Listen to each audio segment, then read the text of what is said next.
A continuación, Destino 2016.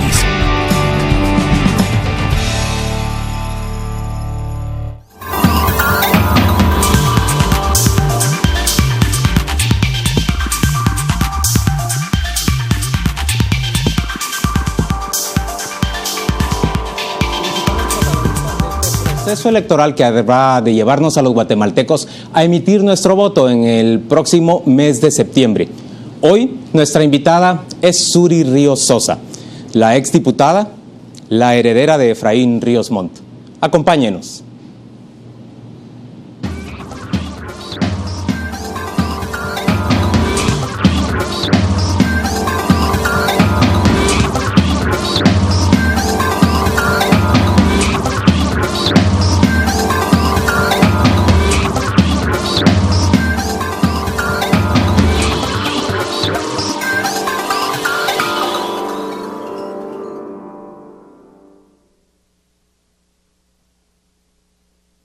Suri Ríos es licenciada en Ciencias Políticas y Sociales, magna cum laude. Es magíster artium en Ciencias Políticas con especialización en Desarrollo Legislativo por la Universidad Francisco Marroquín. Es exdiputada. Es catedrática de Derecho Parlamentario y Política en la Universidad de San Pablo. Suri es muchas cosas, pero sobre todo, es la hija del general. De Efraín Ríos Montt, Suri tiene su carácter, y cuando se sube a una tarima a brindar un discurso, hace recordar a su padre. Casi tiene la misma intensidad. El pueblo paga, el pueblo manda. Usted es el patrón, usted es el superior, usted es el jefe, a usted se le sirve y se le atiende. Desde que fue diputada en 1996 hasta el 2012, su fuerza la volcó en los temas de género, salud sexual, reproductiva y la niñez y adolescencia. Promovió iniciativas de ley como el combate del VIH-Sida, ley contra la violencia sexual, explotación y trata de personas, regulación de la publicidad en tabacos y alcoholes, iniciativa contra la mortalidad materna e infantil y promoción a la no discriminación. Incluso, intentó que en los buses públicos las mujeres se sentaran apartadas de los hombres. La hija del general, bajo su lema heredado, "La ley es la ley", busca ser presidenta de la nación en este 2015, luego que 4 años antes dejara al FRG vestido y alborotado, retirando su candidatura tras justificar que el financiamiento para su campaña era insuficiente. El partido Todos la buscó, el PLP también, pero solo le dijo sí a Viva, con quien buscará, como ella promete, extirpar la corrupción como un cáncer. Soy guatemalteca como usted, y a mí también me duele que nuestro país esté enfermo de cáncer. Un cáncer político de corrupción, que es la verdadera causa de la mayoría de los males que sufrimos. ¿Qué le parece si sanamos a Guatemala desde la raíz y sacamos del poder político a ese tumor canceroso? ¿Afilamos el bisturí? Sin embargo, su hermano está señalado de participar en el desfalco de más de 471 millones de quetzales del Ministerio de la Defensa en el 2011, durante el periodo de Alfonso Portillo Cabrera. Ante el desfalco estatal, Suri cayó. Suri Ríos se convierte en una liberal progresista cuando se trata de los derechos sociales, pero también se le recuerda como alguien que organizó el Jueves Negro, en donde esos mismos derechos sociales quedaron anulados. Pero lo que no se le puede criticar a Suri Ríos es su fidelidad a su padre. Todo el juicio por genocidio en contra del general siempre estuvo a su lado. No la sostenía ninguna convicción ideológica o lucha penal a defender. Sencillamente, era el amor que una hija le tiene a su progenitor, a quien nunca le falló en las largas horas de un juicio con vaivenes interminables. La hija del general está lista para luchar por la silla presidencial, aunque el artículo 186, inciso C, pudiese impedírselo. Suri espera hacer lo que su padre nunca pudo hacer, acceder a la presidencia a través de una elección democrática. Suri Ríos, bienvenida a Destino 2016. Es un gusto tenerla con nosotros. El honor es mío, Juan Luis. Muy buenas noches a todos ustedes, querida amiga, caballeros. Buenas noches. Bueno, tengo a mi cargo la primera pregunta. Licenciada Ríos, ¿por qué rompió usted con el FRG y sus antiguos partidarios? Bueno, no es que haya roto con el FRG. Cuando terminé mi misión como parlamentaria, me retiré del Congreso y me retiré de la vida política partidista.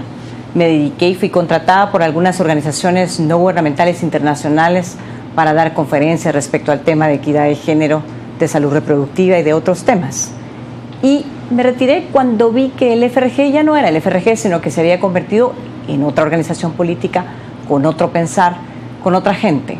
Así que durante el tiempo en que fui legisladora, permanecí fiel a mi partido político y una vez salí de él cambió mi vida. Licenciada Ríos, el día de hoy usted enarbola una campaña que tiene como tema extirpar el cáncer de la corrupción. Pero durante el gobierno del FRG se produjeron una serie de actos de corrupción en el Ministerio de la Defensa, el Ministerio de Gobernación, la Secretaría de Coordinación Ejecutiva de la Presidencia, por mencionar algunos. ¿Por qué no denunció usted esos actos de corrupción en tiempos de Alfonso Portillo? Durante el gobierno del expresidente Portillo, desde el Congreso de la República, donde yo era vicepresidenta, me tocó fiscalizar tanto el tema de salud pública como el tema de relaciones exteriores y el tema de salud y educación. Y de hecho, tuve diferencias precisamente con ese gobierno de la parte ejecutiva por mi fiscalización, por mi monitoreo en esa parte. En la educación, no digamos, con lo que había hecho el entonces ministro Torres, que hoy es candidato a diputado por la UNE, con el tema de los libros, lo que había hecho en tema de no aplicar la ley en la educación del VIH-Sida, por ejemplo, que era una parte de su obligación, y en una serie de cuestionamientos que los maestros y los supervisores habían hecho de ese ministro.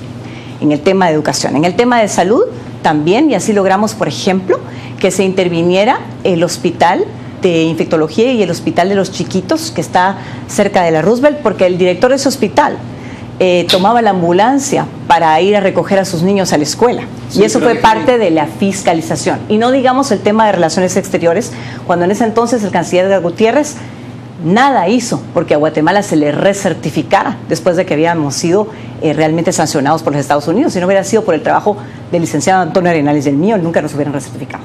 Pero entonces realmente sí hubo fiscalización. Solo déjeme terminar, Juan Luis, en el tema de la fiscalización. Porque además de eso, nunca nos opusimos a que ninguna bancada política hiciera su ejercicio en el debate público de cuestionar a los ministros. Jamás nos opusimos ni hicimos ningún tipo de interferencia para que dijeran todo lo que tenían que decir. Pero y además nosotros, como partido político, además de eso, como partido político, nosotros también, solo termino mi punto de la pregunta del señor Chicola. Solo termino la pregunta del señor Chicola. Señor Chicola, déjeme decirle, a ver, en el tema de medicamentos, sí, usted sabe que es una de las patas fundamentales del robo y el enriquecimiento ilícito en nuestro país, las compras de medicamentos. ¿Qué hizo usted? Porque usted nos ha hablado de una ambulancia, nos ha hablado de abrir o cerrar un hospital. Ejemplos, pero un tema fundamental. Medicamentos. Así es. Nosotros propusimos en el Congreso de la República, y recuerdo que lo hicimos con la diputada Rosa María de Frade, precisamente que se compraran los medicamentos a los precios que Naciones Unidas y las vacunas también nos ponía con precio de país. No se logró. En esa oportunidad pasó uno de los artículos, pero después ellos revirtieron. Yo no tenía mayoría parlamentaria, Juan Luis. Así que nosotros hicimos esfuerzos importantes. Y déjeme decirle la última. Los ministros que fueron procesados en el tiempo del expresidente Portillo y algunos diputados, como el diputado Audilio Hichos, por ejemplo, que fue viceministro en la parte de Agricultura del área de Petén, y hubo investigaciones, o en el caso de Sedesol, de Mario Estrada, nosotros jamás tomamos un teléfono para llamar al organismo judicial para que no se les sancionara o se pararan las investigaciones. Eso es parte de la transparencia y es parte de la fiscalización. Ahora, que algunos medios de comunicación, por las diferencias y la división que tenían con el expresidente Portillo, no cubrieran parte de lo que yo hacía en mi gestión parlamentaria, creyendo que tal vez coincidíamos en todo, eso es otra cosa. El Seguro Social, que también fue víctima de un escandaloso desfalco en esos tiempos, ¿también fue fiscalizado por usted? Y el Seguro Social no, porque en ese sentido yo he respetado mucho la autonomía del Seguro Social, pero sí hubo personas procesadas que fueron sometidas a juicio y al debido proceso. Si usted nos dice que no tenía mayoría parlamentaria, pero el FRG tuvo suficiente mayoría para elegir a su padre, al general Efraín Ríos Montt, como presidente durante 4 años. ¿Por qué no pudieron hacer las reformas para impedir que los medicamentos se siguieran comprando de una manera, con unos precios exorbitantes en nuestro país en comparación con otras naciones? Yo creo que eso es un punto que quizá nos necesitábamos más debatir y discutir y tener sobre todo el enriquecimiento de la sociedad civil para que nos lo dijera. Pero trabajamos el tema del Código Municipal, la ley de consejos de desarrollo, la ley de descentralización, los convenios de financiamiento en contra del terrorismo y más de 150 leyes. Entonces realmente siendo mayoría parlamentaria, vea usted la poca producción que han tenido las legislaturas posteriores. Entonces hicimos nuestro trabajo, perfecto no, pero para eso es que yo aprendí a trabajar con la sociedad civil en legislaturas posteriores. Y es entonces, Juan Luis, cuando aprendo a trabajar de otra manera en la alianza política para lograr otro tipo de leyes. Una de esas leyes que usted promulga, de hecho usted fue muy activa, digamos, en legislación en materia de tabaco, por ejemplo, ¿no? Incluso la ley de ambientes libres de tabaco es una ley incluso un poquito incisiva con la propiedad privada.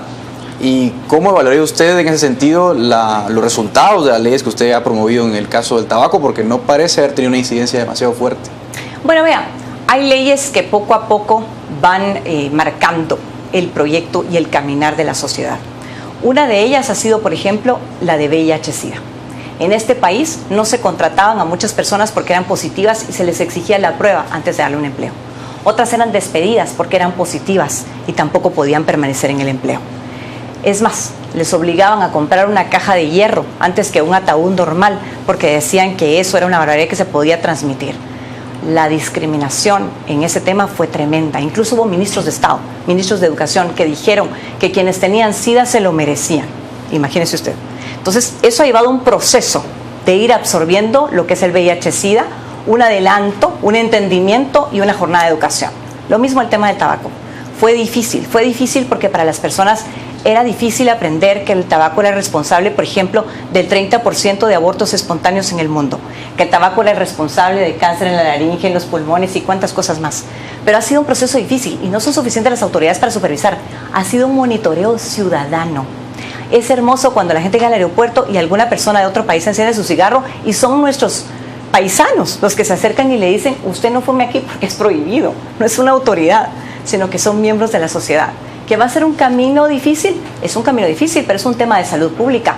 ¿Y sabe algo? Las personas que trabajan en los hoteles se acercaron a mí, muchas de ellas, en los restaurantes, y me dijeron: miren, licenciada, gracias porque está trabajando en esa ley, porque nosotros somos los que nos enfermamos más, los que nos ausentamos de nuestros trabajos y luego tenemos consecuencias que pagar en el trabajo. Así que gracias por estar trabajando ese tipo de ley, que nunca hubieran sido una ley si no hubiese sido por el apoyo de las universidades, por el apoyo de la sociedad civil, por el apoyo de la Liga contra el Cáncer y algunas otras ligas. Quiero regresar un poco al tema del gobierno del FRG, pero especialmente el tema con Alfonso Portillo. ¿Cómo ves hoy que Alfonso Portillo esté regresando al ambiente político después de todo lo que pasó? Bueno, ¿qué te puedo decir? Veo al expresidente Portillo que ha regresado confeso de un delito que cometió y realmente con un estado de salud delicado. Y eso es todo lo que puedo decir respecto de él. Don Gustavo tiene la siguiente pregunta. En el caso de volvamos un poquito también a los días violentos cuando se impulsó la candidatura de su padre para la presidencia. Recordamos una serie de manifestaciones que se llamaron el Jueves Negro. Ahora, ¿por qué en esa oportunidad usted la defendió diciendo que era una manifestación ciudadana? Sin embargo, bueno, esa manifestación ciudadana derivó en persecuciones de periodistas, en acoso a medios de comunicación, en rodear incluso el edificio de multiinversiones de la familia Gutiérrez. Es decir, ¿volvería usted a organizar una manifestación así? Bueno, su información es inexacta porque yo no la organicé. Y de hecho era una manifestación de simpatizantes, en primer lugar. En segundo lugar, quien tiene las diferencias con esas personas que usted menciona no soy yo. Así que en ese sentido, yo creo que nosotros lo que tenemos que ahora construir es una relación de armonía, es una relación donde no haya antagonismos y división, porque si algo tuvo el gobierno del expresidente Portillo fue que hubo demasiada división, demasiada intriga, y eso no construye para una nación. Suri, usted nos dice que usted no lo organizó el Jueves Negro. No. ¿Quién lo organizó? ¿Lo sabe usted? De hecho, fueron procesados en el organismo judicial y fueron sentenciados y puestas las multas cuadros pertinentes. Menores del Frente Republicano Guatemalteco. El organismo judicial lo establece y ahí están los archivos con los nombres del caso. Vamos a ir en este momento a escuchar qué tienen que decir nuestros televidentes que nos están transmitiendo por medio de las redes sociales. Nuestro compañero José Ávila tiene el primer reporte. Muy buenas noches, Juan Luis, y buenas noches a usted que continúa en sintonía de Canal Antigua. Y es que efectivamente ya estamos listos para conocer lo que ha trascendido en los primeros minutos de Destino 2016. Recuerde que nos encuentra a través de Facebook como Destino 2016 y a través de Twitter como @Canal Antigua, utilizando los hashtags Destino 2016 y Destino Suri. Pasamos a lo más importante, y es que en esta ocasión en Facebook nos pregunta Maricruz Arenas a nuestra invitada Suri Ríos, candidata a la presidencia. Nos dice: ¿qué piensa usted acerca de las comparaciones que se le hacen con su padre y su hermano?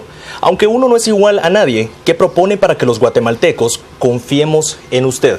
Eso es lo que nos pregunta Maricruz Arena. Ahora pasamos a la revisión de Twitter, y es que nos pregunta Romero: yo le preguntaría qué planes tiene para combatir la extorsión en nuestro bello país. Asimismo, tenemos otra pregunta relacionada a lo que nos dice aquí la red social en Twitter: ¿qué exactamente propone para acabar con la corrupción?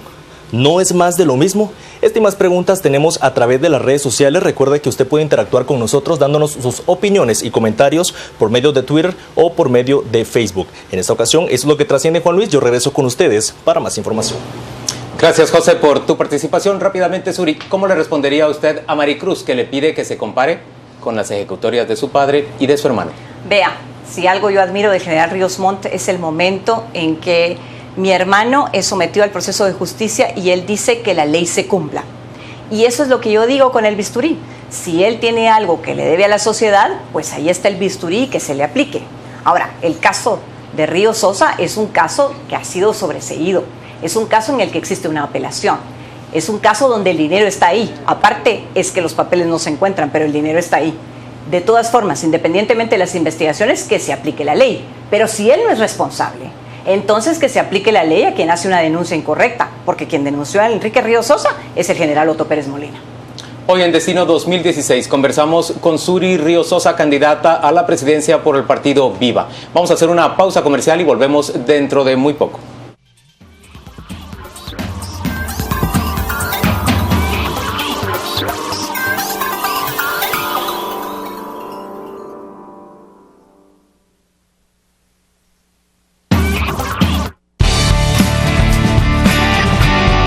Estamos presentando Destino 2016.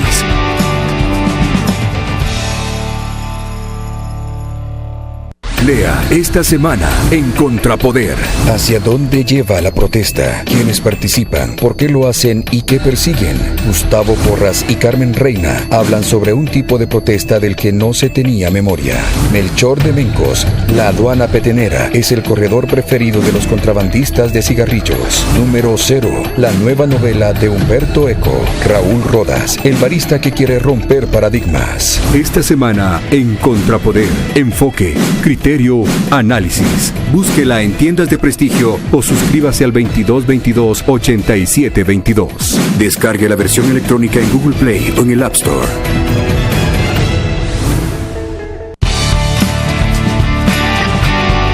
Estamos presentando Destino 2016.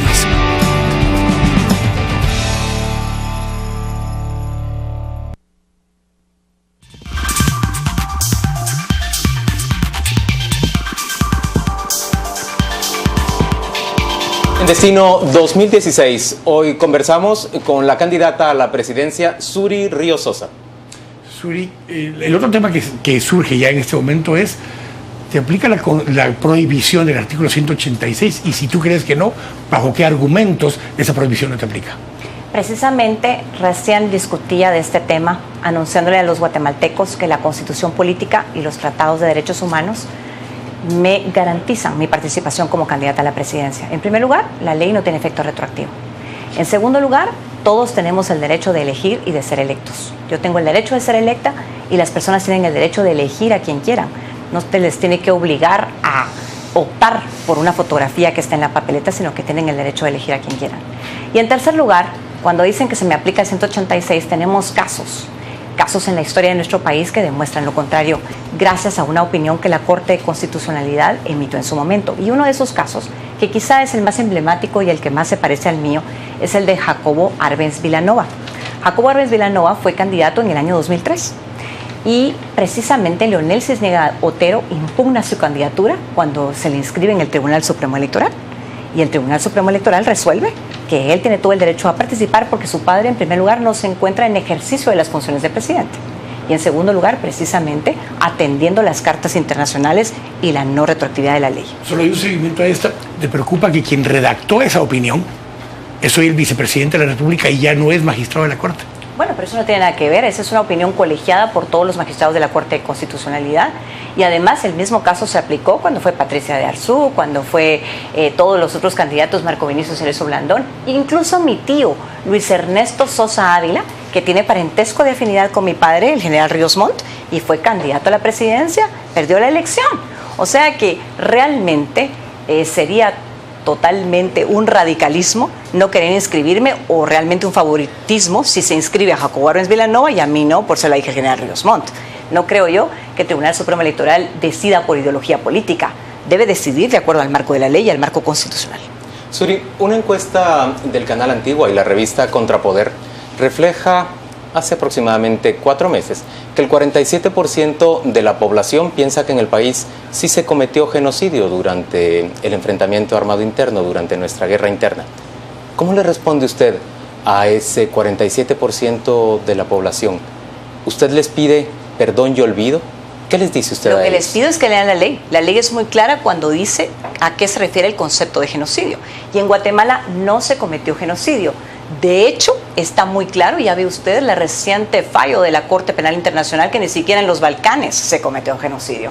Entonces, una cosa es el tema de que en una guerra todos perdimos, pero otro es ponerle una figura jurídica a algo que no sucedió en este país, y eso no es así. De hecho, Naciones Unidas jamás nos hubiera dejado firmar los acuerdos de paz si en este país se hubiera cometido genocidio. Y por otra parte, el informe de Derechos Humanos del Departamento de Estados Unidos también dice lo contrario. Así que en Guatemala no hubo genocidio. Ahora, ¿pero qué hacemos entonces con todos esos abusos que se cometieron desde el Estado? Bueno, es decir, porque está bien, está bien que todos sufrimos, está bien que todos tuvimos algún problema con la guerra, con toda esa violencia, pero en realidad, digamos, el Estado está obligado a respetar los derechos humanos, no puede combatir la violencia violando los derechos humanos de la gente. Nosotros teníamos un marco constitucional y aparte de eso no es cuestión del Estado, es cuestión de un enfrentamiento armado interno que hay entre grupos, no es cuestión del Estado actor, hay un enfrentamiento armado interno. Ahora bien, hoy día lo que nos interesa es progresar, avanzar, porque si estamos solo pensando en lo que no se hizo, ¿qué vamos a hacer? ¿Cómo sembramos cultura de paz? ¿Dónde está la lectura? ¿Dónde está la poesía? ¿Dónde están los deportes? ¿Dónde está el medio ambiente? ¿Dónde está la música? Miren, yo veo esa escuela que ha hecho Ricardo Arjona y me da esperanza de que las cosas cambien, de que los jóvenes vayan ahí, de que alumnos, de que eso se reproduzca.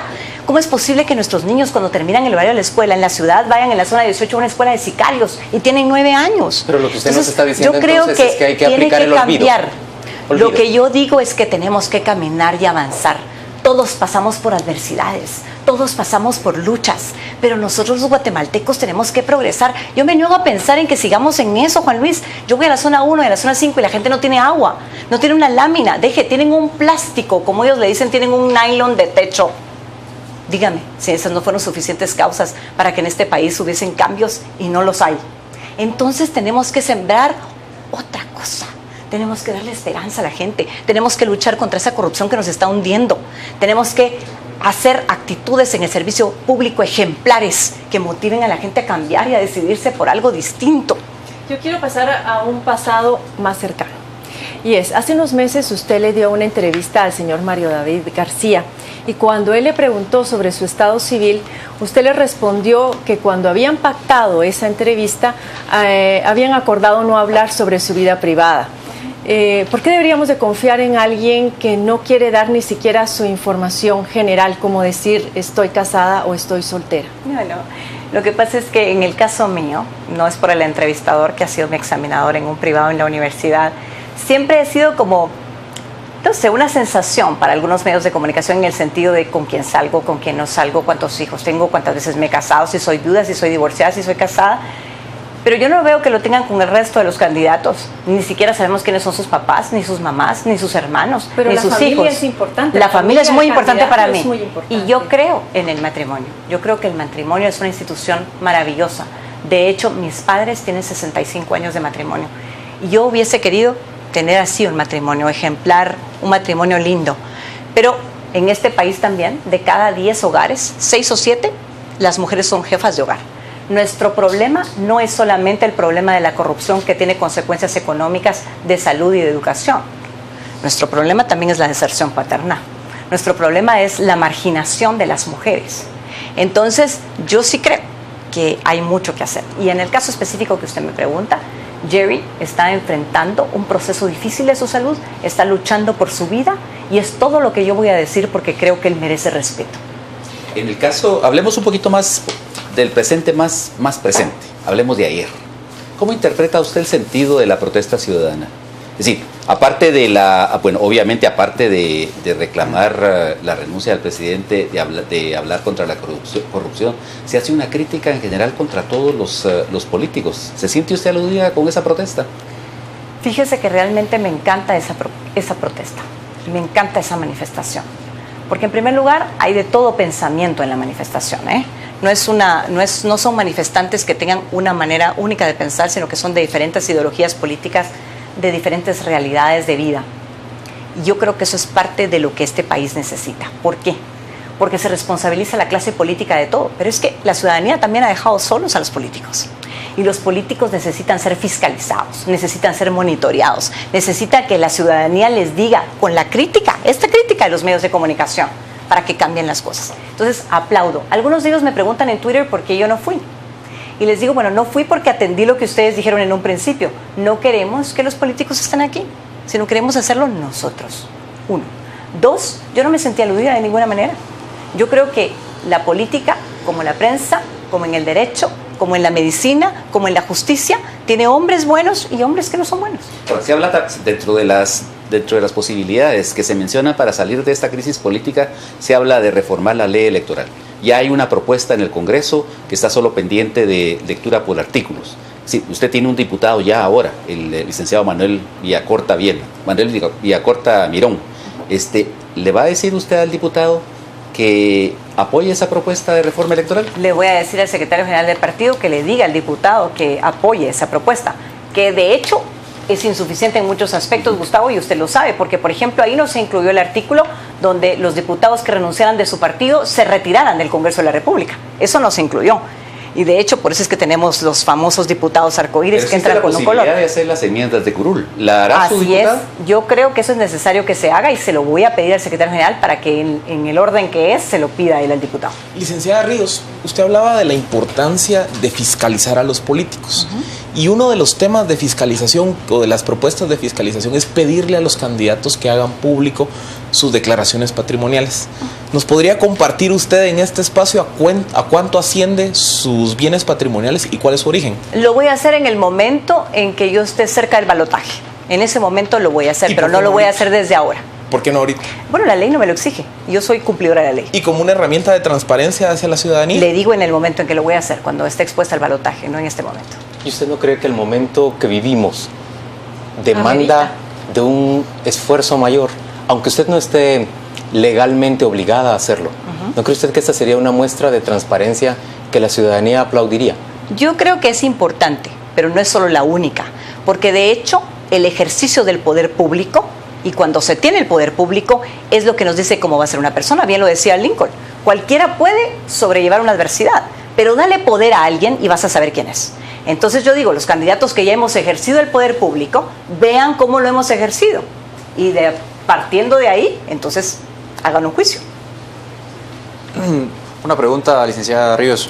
¿Quiénes son sus financistas y qué van a querer a cambio, ¿no? Porque un tema esencial en la campaña política es quién aporta los fondos y qué buscan con ese aporte. Yo no recaudo fondos. El encargado de recaudar fondos y que es miembro y preside el comité fiscalizador es el ingeniero Alejandro Botrán Gómez.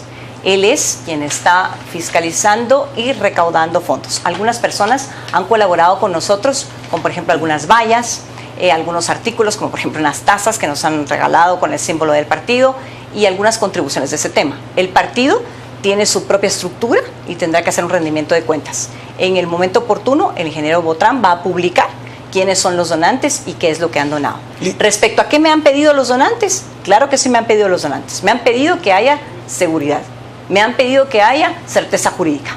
Me han pedido que haya transparencia, que no se pidan mordidas en el Ministerio de Comunicaciones, que se respete la salud de los guatemaltecos, que se respete el tema de las alianzas público-privadas.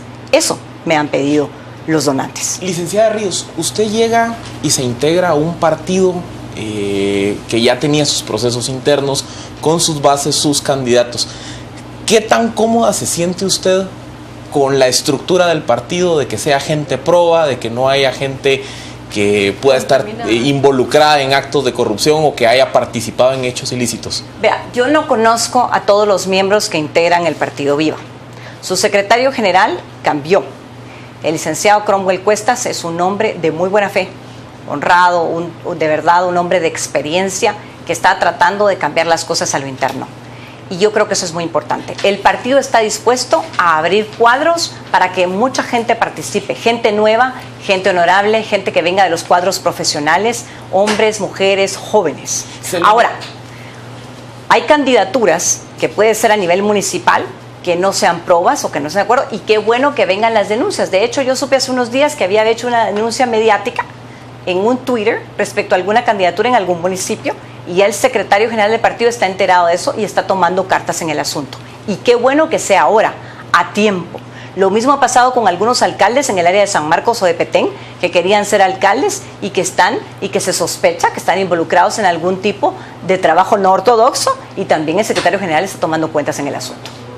En Destino 2016 hoy conversamos con Suri Ríos Sosa, ella es candidata presidencial del partido Viva, y nosotros queremos escuchar qué tiene que decir nuestra audiencia, que plantea preguntas y tiene cuestionamientos para la invitada del día de hoy. Adelante, José Ávila, ¿qué nos están diciendo vía las redes sociales? Muchas gracias, Juan Luis. Y es que efectivamente tenemos más interacción por parte de los seguidores en nuestras redes sociales. En esta ocasión, a través de Facebook, Jiménez Gustavo nos pregunta lo siguiente: ¿qué diferencia hay entre usted y los demás candidatos a la presidencia? Y nos pregunta si Suri estaría dispuesta a presentar su declaración de bienes al entrar y al salir de su gestión públicamente. Ahora bien, cuando verificamos Twitter, en este caso nos pregunta Jairo Parrales lo siguiente: ¿qué opina informal y al desempleo en el corredor seco y cómo llevaría progreso? Ahora bien, Vilader Palencia nos pregunta: ¿promulgaría una ley que prohíba la reelección de un funcionario público en puesto de gobierno de un lado a otro?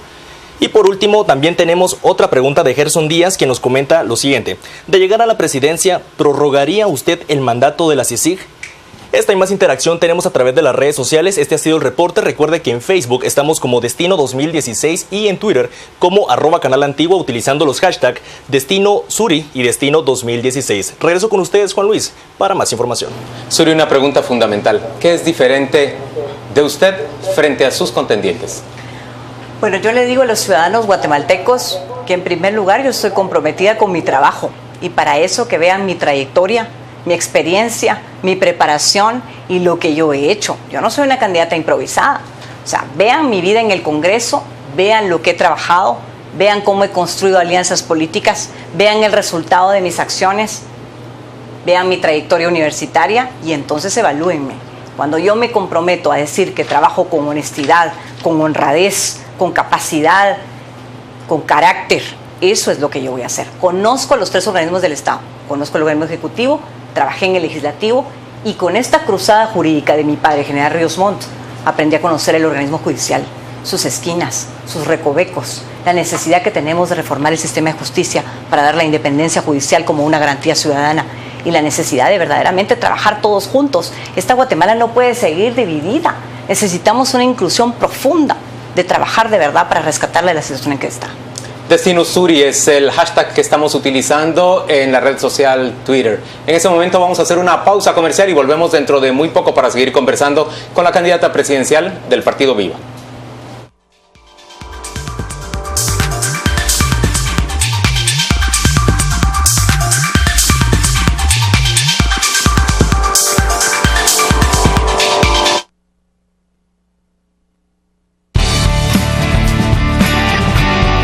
Estamos presentando Destino 2016.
Estamos presentando Destino 2016.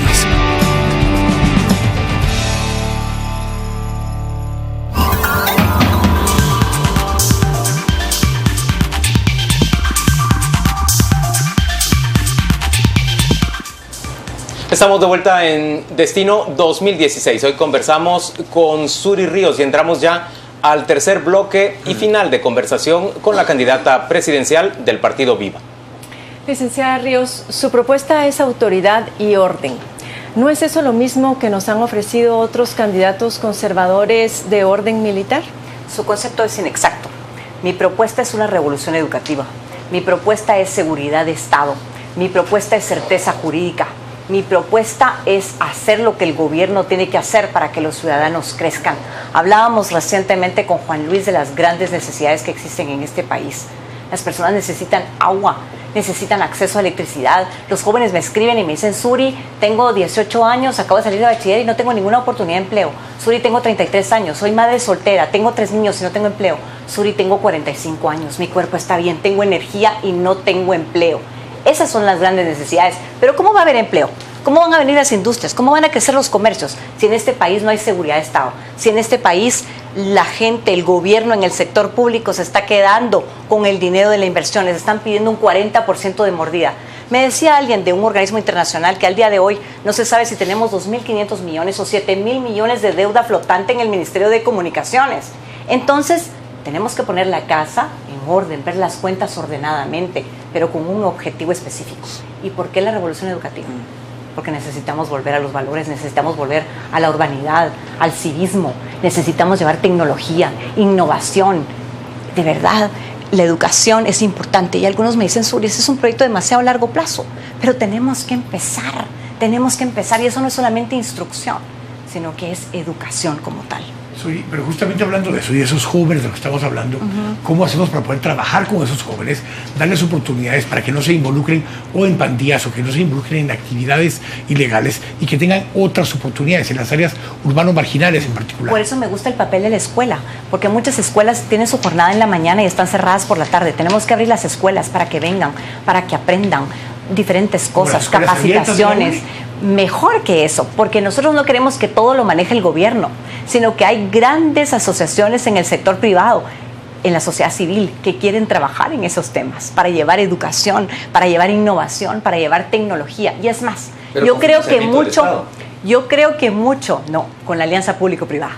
Eso significa que muchos contribuyentes no quieren pagar impuestos porque saben que el gobierno mal utiliza sus impuestos. Entonces, lo que yo quiero proponer es que paguen el impuesto de una forma distinta.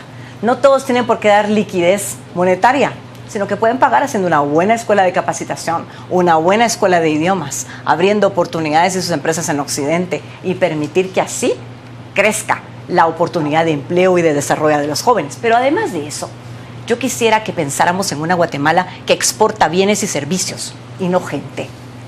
Además de eso, que cuidemos los derechos humanos y los derechos de los trabajadores en el extranjero, como lo han hecho otros países en el mundo, para que esos trabajadores lleguen a Canadá, a Estados Unidos, a México, al Caribe, a América del Sur, con dignidad y regresen con dignidad a su patria donde sus familias los esperan. Hablemos de dignidad del trabajador.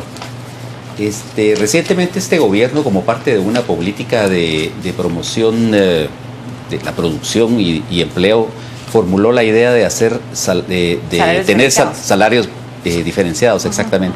¿Qué concepción tiene ustedes de esa idea? Yo creo que esos temas son temas que tenemos que consensuar, Gustavo. ¿Por qué? Porque muchas veces se quieren imponer acciones y tenemos que ver cómo trabaja cada sector, cómo está la situación económica, cómo está la financiera, porque imagínese usted cómo queremos hablar de esos salarios diferenciados si realmente vemos un gobierno de la República que está pidiendo un 40% de mordida. ¿Cómo queremos hablar de esos salarios diferenciados si no llegamos con desarrollo al occidente del país? Entonces, ¿cuánto gana un soldado sin ir tan lejos? Realmente tenemos que reestructurar la parte presupuestaria y sentarnos a dialogar abiertamente. A mí siempre me gusta recordar la frase de Manuel José Arce, y lo cito: la tierra está llenándose de muerte. Conversemos. Necesitamos conversar con los sectores y hablar las realidades y entonces tomar las decisiones que el país necesita.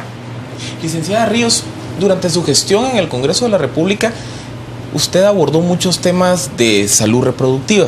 Y una pregunta que nos hacen desde redes sociales es, al día de hoy todavía Guatemala tiene altísimas tasas de crecimiento poblacional y de natalidad.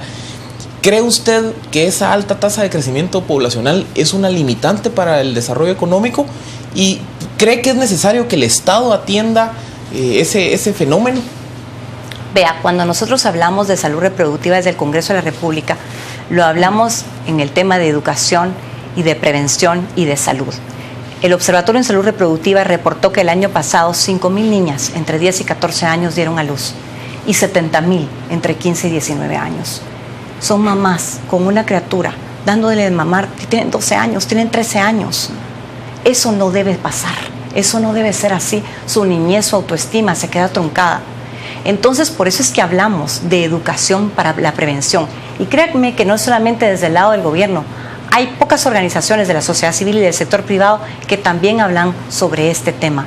Yo creo que es necesario que hablemos para que los jóvenes puedan ver su futuro, puedan pensar qué es lo que quieren para sus vidas y saber que la maternidad es algo maravilloso, pero que tiene que ser en su tiempo y en su momento porque es una gran responsabilidad. Ahora, usted habla de prevención, pero ¿qué pasa cuando ya la desgracia está hecha? Es decir, tenemos un subregistro de niñas, adolescentes, de mujeres maduras que llegan a los hospitales desangrándose por abortos mal practicados. Es decir, ¿qué vamos a hacer con todo eso? Precisamente porque queremos prevenir el aborto, es que tenemos que trabajar en los programas de educación y de prevención en salud reproductiva. Y a todas estas chicas jóvenes que ya son mamás, tenemos que apoyarlas, tenemos que hablarles, porque una cosa es tener un bebé y otra cosa es tener 2 y tener 3. Porque ¿qué salario aguanta hoy? ¿Acaso el quetzal se estira para estar manteniendo bebé tras bebé? Los niños son una bendición de Dios, pero hay que tener responsabilidad. Ahora, eso no es solo una tarea del gobierno de la República. Esa es una tarea compartida, donde la familia tiene que ver, donde las iglesias tienen que ver. Yo le reclamo mucho a las iglesias el hecho de que no enseñen de respeto, de fidelidad, de lealtad. Solo hablan de cuánto pueden aportar para una obra. Yo no digo que eso no sea correcto, pero realmente hay valores necesarios y esa no es responsabilidad del gobierno de la República. Es responsabilidad de las iglesias, de la sociedad civil y de la familia. ¿Qué ha pasado con las familias?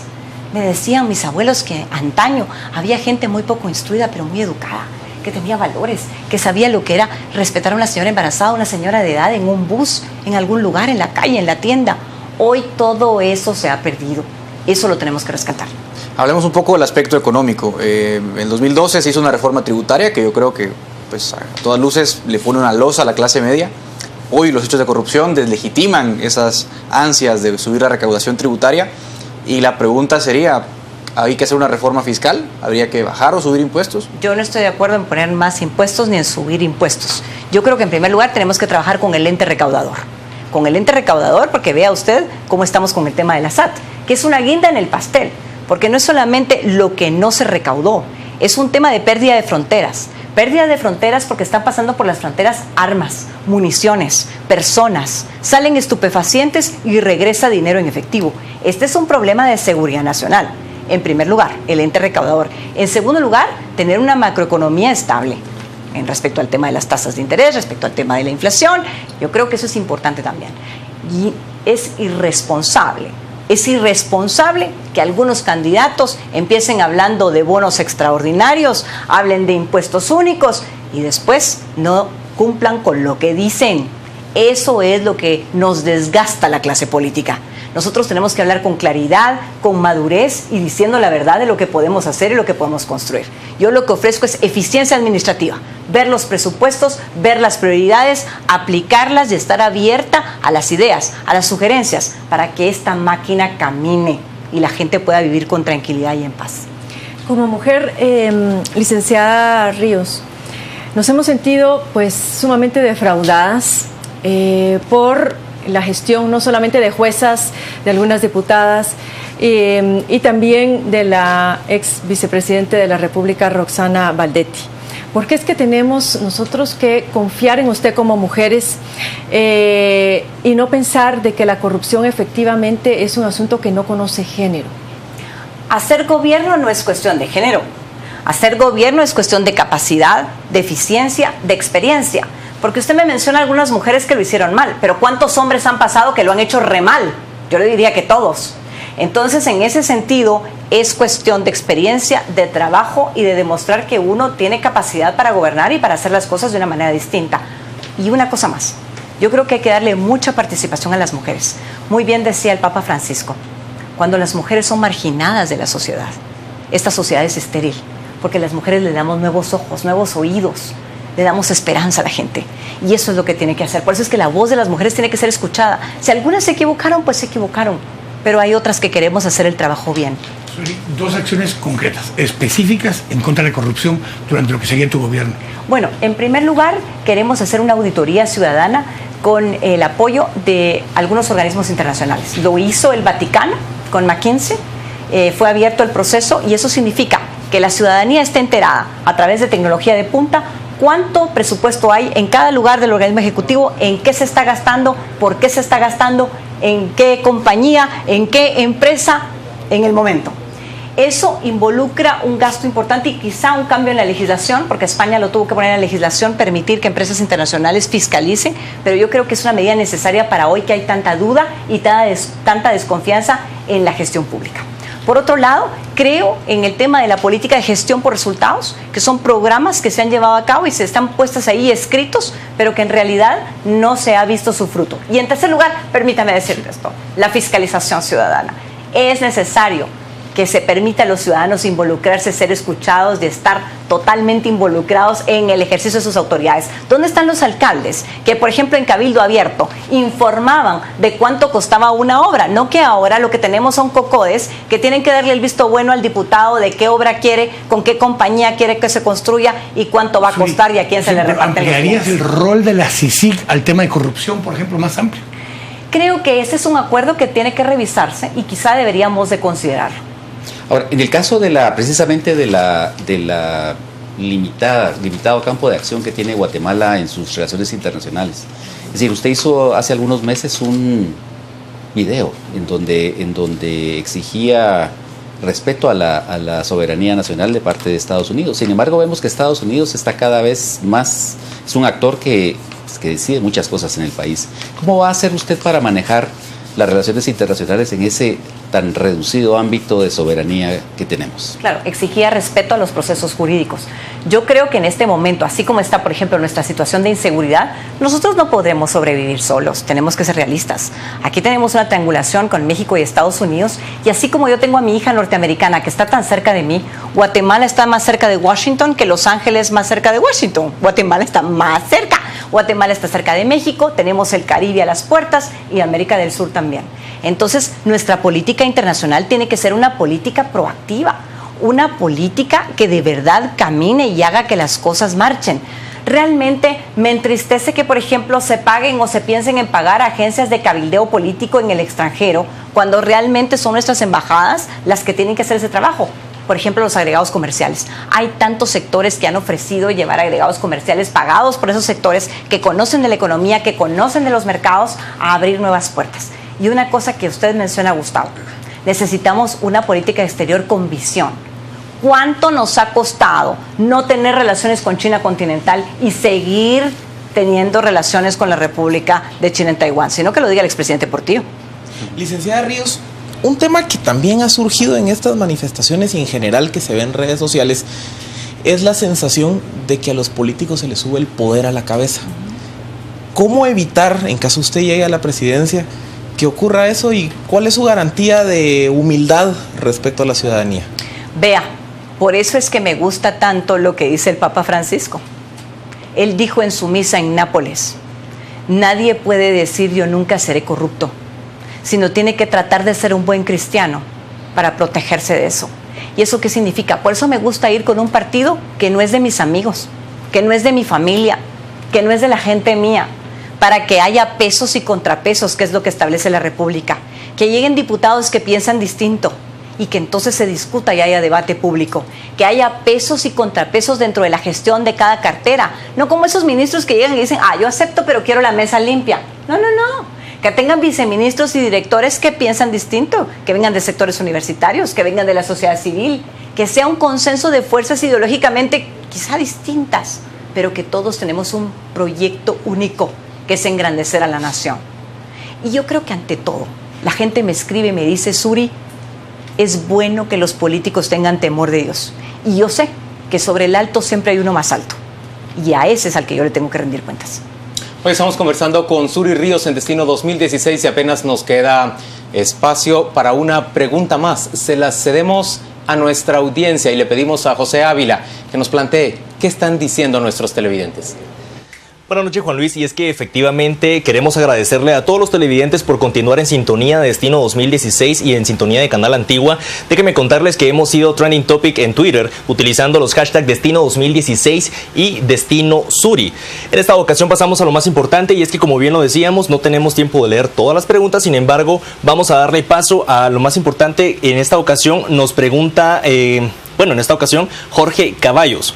Nos indica lo siguiente: ¿podría usted indicarnos, licenciada Suri, 3 acciones concretas que usted haría si en dado caso llega a la presidencia?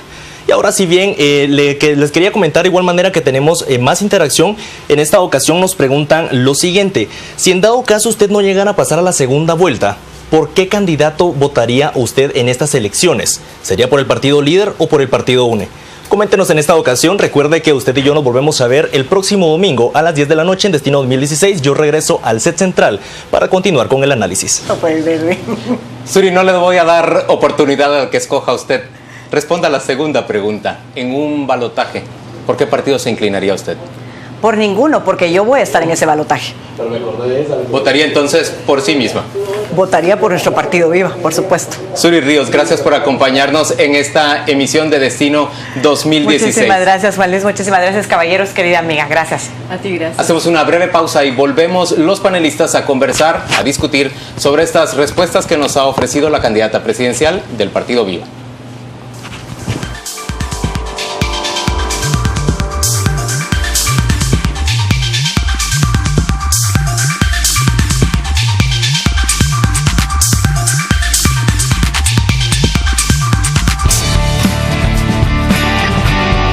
Estamos presentando Destino 2016.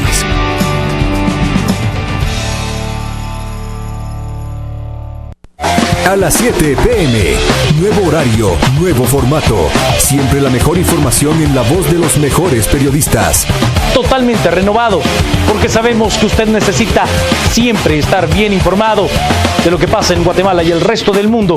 Le presentamos una nueva forma de ver noticias. Panorama mundial, deportes, economía, redes sociales, tráfico e información en desarrollo y todas las noticias nacionales que sucedieron en la jornada se las presentamos aquí en la edición central de Noticieros de Canal Antigua.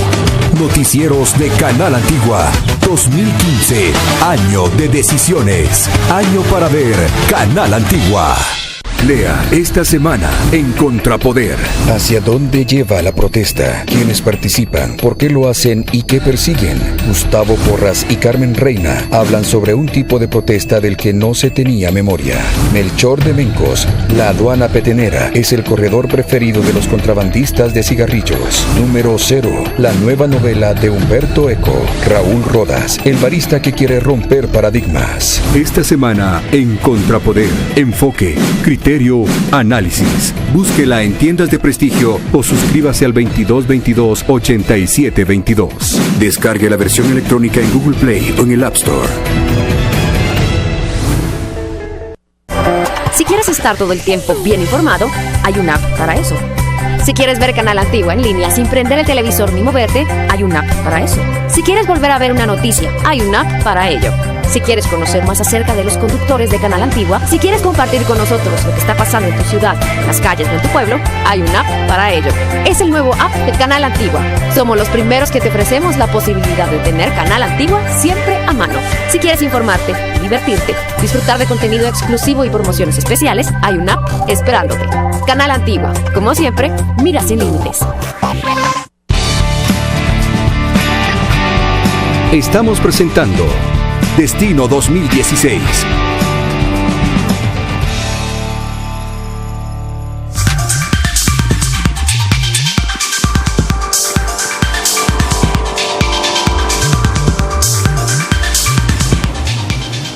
En Destino 2016 hemos conversado con Suri Ríos Sosa, ella es la candidata presidencial del partido Viva y es hora en este momento de ofrecerles nuestras conclusiones respecto de esa conversación.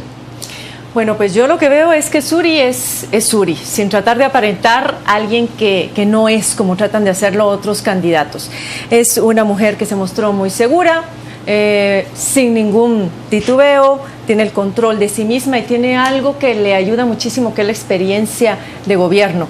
Creo que resolvió muy bien las preguntas sobre su pasado y precisamente por eso es una mujer que se proyecta a futuro, creo que conecta con la gente y definitivamente, comparativamente con Canela, le fue mucho mejor a Suri, mi apreciación. Sí, bien, coincido con muchas cosas de las que dice Carmen. Quizás no me cerró, no me quedó claro el tema de corrupción. Por ejemplo, me quedó debiendo en temas de justicia, por ejemplo, que no mencionó. Da la impresión, da la sensación de que es un eslogan el tema de la corrupción, pero que no planteó acciones concretas cuando fue cuestionada sobre ese punto, ¿no? Más bien habló de abrir escuelas y abordó el tema educativo de una forma muy, muy difusa, ¿no? Así que en ese tema yo creo que faltó muchísimo. En casi todas las preguntas, como buena política, no se mojó, pero me llama mucho la atención que se mojó claramente con el tema del genocidio, ¿no? O sea, marcó una postura muy clara. Entonces, me sigue pareciendo un enigma, ¿no? Una persona que como congresista fue muy progresista, pero que hoy la vemos con una cara más bien conservadora y más derechona, ¿no? Yo lo que siento es que tiene muy claro el panorama en términos de qué es lo que ella quiere y cree que se puede hacer en términos económicos. Tiene muy claro también lo del tema de la prevención de la violencia, tiene muy claro también el tema de la prevención de los problemas provocados por embarazos indeseados, del control de la natalidad, pero sí tiene, por ejemplo, áreas en las que no se decide. Por ejemplo, en el caso del aborto, ¿qué pasa cuando ya hay un problema es decir, ¿va a permitir o no va a permitir el aborto? Eludió la respuesta. Eludió la respuesta, ¿verdad? Luego el otro punto interesante en que realmente se deslizó, pero como que fuera patinando por el hielo, fue el caso precisamente del olvido y del perdón. Es decir, no abordó claramente la idea de si lo que nosotros como sociedad tenemos que hacer es bajar la cortina y ver hacia adelante. Lo dijo de una manera muy sutil, pero claramente no se decanta ni lo dice claramente de que su postura es realmente borrón y cuenta nueva.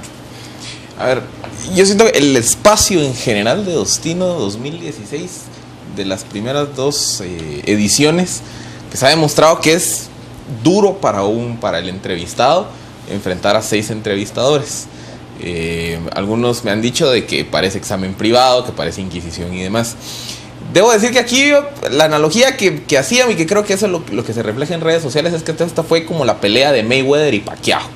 Y creo que Suri agarró un poco la línea de Mayweather. O sea, ella creo que nos bailó.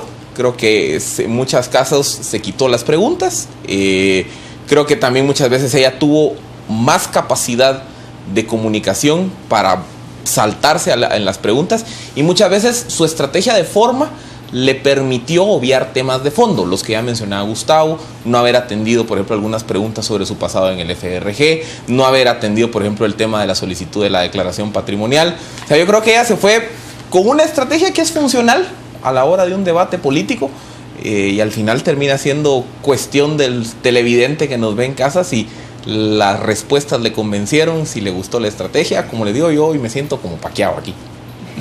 Yo creo que, mucho carácter, personalidad y cosas que ya sabíamos de ella, pero que las utiliza muy bien, y especialmente en cámara sabe manejar muy bien el ambiente.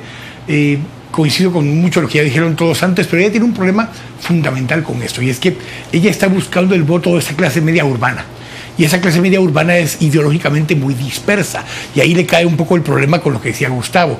Esa clase media urbana con ideología dispersa también tiene dilemas por ejemplo, del genocidio, muy claras, muy drásticas. La mitad de la población cree que sí lo hubo, y es donde tiene problema con ese voto de la clase media urbana. Entonces, parte del dilema que ella está teniendo ahora es cómo se logra identificar con ese voto de clase media urbana, con una ideología tan dispersa, siendo tan contundente y tan clara en términos tan conservadores, que la van a hacer chocar con una buena parte de esa clase media urbana. Ahora, a mí me parece que Suri tiene un gran dominio de escena, un gran aplomo. lejos de amedrentarse, como decía Philip, ante un pretendido examen privado, en realidad ella se desenvuelve con mucha soltura y con mucho dominio. Pero a mí me queda de ver cuando se le pregunta por su patrimonio y nos da una promesa a futuro. Cuando se le pregunta por los financistas y nos dice más adelante, ahorita todavía no. Cuando se le pregunta sobre el pasado y en lugar de tender una rama de olivo o un puente con ese 47% de la población que cree que sí hubo genocidio y en realidad termina siendo mucho menos relevante el tipo penal y es más importante la sensación de que en el país se produjeron atrocidades y grandes abusos, me parece que ella queda de ver cuando no es capaz de tender un puente hacia ese sector. Me gusta mucho su propuesta en lo social, aunque debo decir que yo desconfío de esas ideas de venir a regatearle ingresos al Estado para aplicarlos directamente por parte de la iniciativa privada en programas sociales. Y por último, me parece en términos generales que ella parece tener una comunicación directa, y eso es algo muy positivo, con miles y miles de guatemaltecos que pueden usar ya las redes sociales, pero que por supuesto no son la mayoría del país, que le dicen y le plantean a ella sus grandes necesidades. Es esa población urbana que se encuentra entre la pobreza y a punto de alcanzar la clase media y ve que cada vez se le va más lejos la orilla a la que quiere llegar nadando, que es arribar a esa clase media. Me parece que es valioso que un político tenga esa comunicación directa y pueda interpretar lo que se le está pidiendo. Señores, llegamos al final de esta emisión de Destino 2016. Gracias a todos. Gracias, por supuesto, a usted por acompañarnos en esta noche. Ya sabe que en Canal Antigua tenemos mucha información, mucho debate que ofrecerle. Desde mañana a las 5:45 estamos sirviéndole todas las noticias, toda la discusión aquí en este canal que está dedicado a informarle de manera balanceada y profesional.